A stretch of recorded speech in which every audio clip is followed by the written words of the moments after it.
Tekken was stomping the world when it comes to fighting games during the 90s, releasing banger after banger, which kept increasing excitement in the world, especially after the success of Tekken 3. Being in the top 5 most sold games on the PlayStation, the world was awaiting Tekken 4. But that is not what we got. Instead of adding something new to the main series, instead we got a brand new type of game just called Tekken Tag Tournament. Regardless of what it is, no one really actually cared since it was just a new way to experience Tekken. Made only 2 years after Tekken 3, this game was released in arcades in 1999. Funnily enough, from what I have read online, the arcade version is actually inferior to the console version that we are going to be playing today. This was unheard of for fighting games back in the day. Everyone was used to the arcade version always being better. The soundtrack was also worse as well to a lot of people. But in the year 2000, we got the famous PlayStation 2 console, still being the most sold console of all time. Tekken Tag Tournament came as a launch title with the system. But is the game actually good? I remember having fond memories of it back in the day, but nostalgia can blind you. It has been 24 years, well kind of 23 years if you count the PlayStation 2 version as the actual release, but to make it simple, 23 whole years later, is this game a piece of garbage? Let us find out. Clearly this game has a new mechanic that I'm not sure was even in any other fighting game of the time, the ability to tag in a teammate and have 2 characters at once in the same battle. Very innovative for the time and sounds very nice to be able to do on paper, adding a lot more depth to your play, giving you something new to learn. I think this game had a free pass when it comes to the fighting game world since there was no competition. Mortal Kombat had no new releases and was dormant for 3 years at this point. Tekken Tag would have just sold regardless for fighting game fans, but on paper, even if there was competition, a tag fighter does sound like a lot of fun. We have plentiful amounts of modes to play in this game. There is no Tekken Force mode or Tekken Ball mode returning.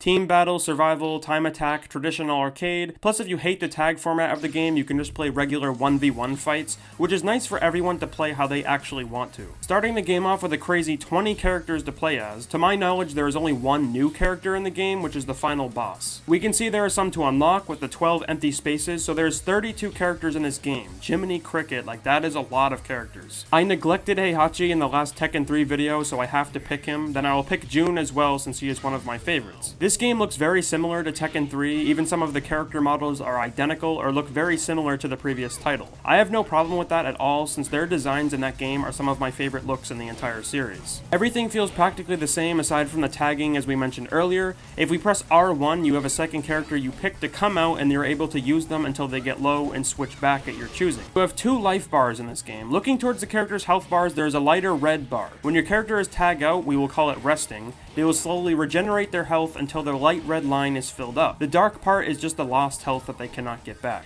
Adding some more strategy and thought into your combat. Also with the ability to tag, you can do a launcher, then tag in your partner. Continue your combo string, which also removes some of the light red bar from your opponent so they cannot regenerate their health back when they tag out. So far, the AI in this game has been very easy, which started in Tekken 3. That game's arcade mode on the PlayStation 1 was a cakewalk for the most part, aside from maybe the fight with Heihachi. It could be troublesome at times, but here I've been breezing through the entire game, so there isn't really much for me to mention when it comes to me actually playing through the game. Tekken Tag also introduced Rage mode, which has been a staple in the franchise at this point, and when you lose 50% of your health on one character, your partner will go into a rage state, meaning that you do extra damage with all of your attacks. It seems to be somewhere around 50% damage, but I'm not entirely sure, but you can seriously rip through your opponent's anus out with the damage that you do. If you are good and able to do some crazy combo strings, you can destroy enemies with those combos when you have rage. I never claimed to be good at these games since I haven't touched them in a long period of time, so clearly me being able to pull these things off is not going to happen in my first run through of this game. The AI does it to me, which is the way I find out about these mechanics. Just because they are stupidly easy does not mean they won't use the tactics against you. On harder difficulties, you will get assaulted with disgusting combos doing an insane amount of damage to you. Playing on normal, you will only get the spanking treatment a few times. The soundtrack in this game, and honestly the whole franchise, is amazing. I've always felt like Tekken really hits the nail on the head when it comes to the music, especially in the later games like Tekken 5, like the soundtracks are actually masterfully created.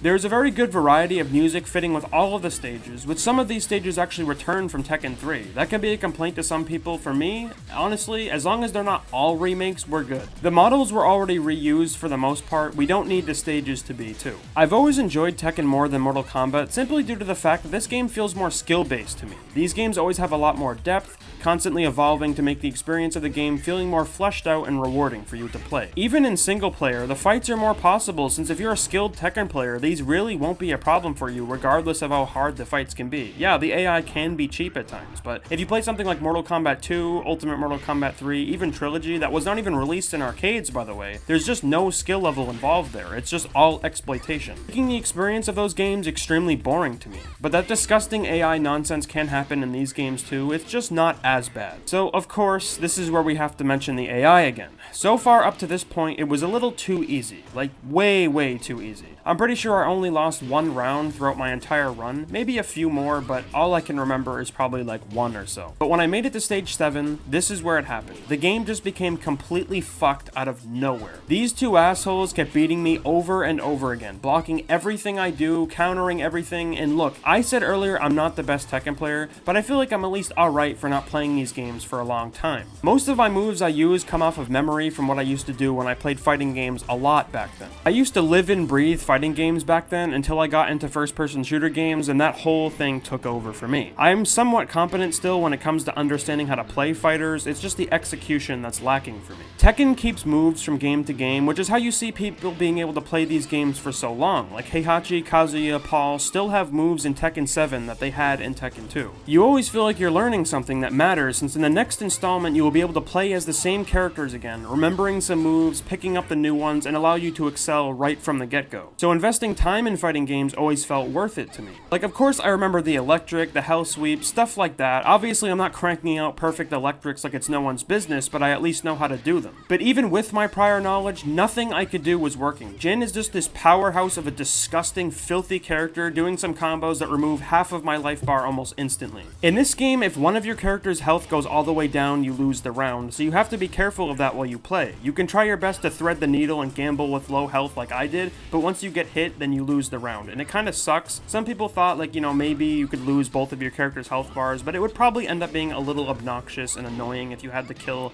both opponents every single fight.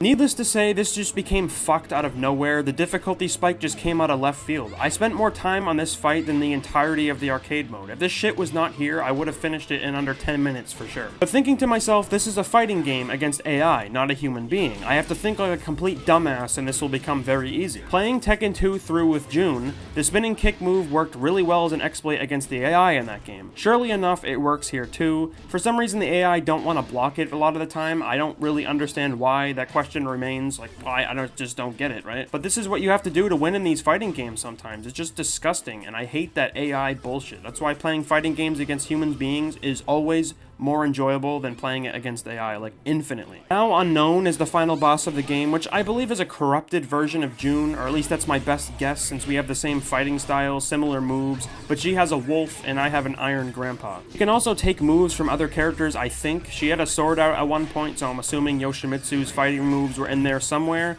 but this is only a one-round fight, which is easy as piss to win the arcade mode of this game. We get an ending that I don't really understand. It makes sense the quality would go down for our ending since there are just that many characters in this game. To some people that care about these sorts of things, it can be a real bummer, but it is what it is. Our ending credit scroll gives us a replay of how we finished out each fight throughout the ladder. There is one really cool mode in this game that is a lot of fun to play. Grinding this game out to unlock more characters, which to unlock them you just need to finish arcade mode with different characters like we said before in the previous videos about these games. You can kind of cheese it by putting a different character as your first one, and then playing your main character as the second, and then switch over to your main character and just grind the whole game out that way, but you'll get the ending of the first character, so keep switching it out and play as your main character the whole time, and you can get every ending pretty fast. When you do all of that shit, and when you get to unlock Ogre, you will also unlock another mode of play, Tekken Bowl mode. The last time we had a Tekken Beach Ball mode, now we have Tekken characters playing 10-pin bowling. It may sound stupid at first to some, but this mode is actually really fun to play. If you're good at timing things, the bowling can be very easy, of course. You have to time the meters properly once you play. When you get used to it, you can get a lot of strikes really easily and rack up points very, very fast. Getting to 200 points unlocks the jukebox to hear the soundtrack of this game. Not the best reward, but at least it's something. As far as I'm aware, there is no difference from character to character while playing this mode. I assume the big characters throw the ball faster, so playing them could be the best option if that is the case, but I don't have any definitive proof of that, so I can't really spew out nonsense. Sadly, this is nowhere near as replayable as Tekken Ball mode from the previous game.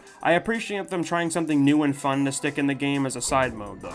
With all that being said, this is Tekken Tag Tournament. I have a lot of fond memories playing this game back in the day, and playing it again, I can see why the memories are good. There's a really good fighting system in play here, adding more depth into the franchise. All of the stages are aesthetically pleasing to look at, the music is good, and there is a wide variety of characters to use. Not much negative here, maybe aside from the low health pool. I'm not sure if it's just me, but in this game I feel like you have much less health than the games before it. I can see since you have two characters, they wanted to balance the game out a bit, but you just die so fast before you can even react to it sometimes, especially depending on how the AI are acting when you play. I had moments throughout my first playthrough where Jin was just punching me 3 times and he just took like almost 60% of my health away, and it was like, what the hell is that? Like, I didn't understand what was going on. The main question people would ask is this game better than Tekken 3? In my opinion, no. I do not think Tekken 3 is the best game in the franchise, but when it comes to a casual player, that would probably be the best option for them. This game does have a larger roster, better graphics, and is more in-depth like I said earlier, but the side modes are the things that make Tekken 3 stronger. Aside from your traditional ones like survival and time attack, all you have is Tekken Bull mode, which is really fun but not sustainable for long periods of time, and that is my issue with it. After playing it once or twice, you're like, oh wow, that was fun, then you just go right back into the fighting aspect. With Tekken Ball mode, you're playing the fighting game while also playing a goofy mode, so it makes it feel a lot more engaging. In Tekken Bull, you only use 3 buttons, left, right, and X. Also, when you learn the timing of the meters, you will get strikes almost every single time. I got tons of them on my very first time playing through this game in God knows how many years. I would compare it a lot to Tekken Force mode. It's something you really only play to unlock Dr. B, then you don't play it again since it becomes overly repetitive. That's just the sad reality of side modes and why I don't think they exist anymore in modern fighting games. We look back at these super fun, amazing modes, but not a lot of people actually played them that much. They played it like once or twice, and it feels like it's a waste of development time that could have went somewhere else.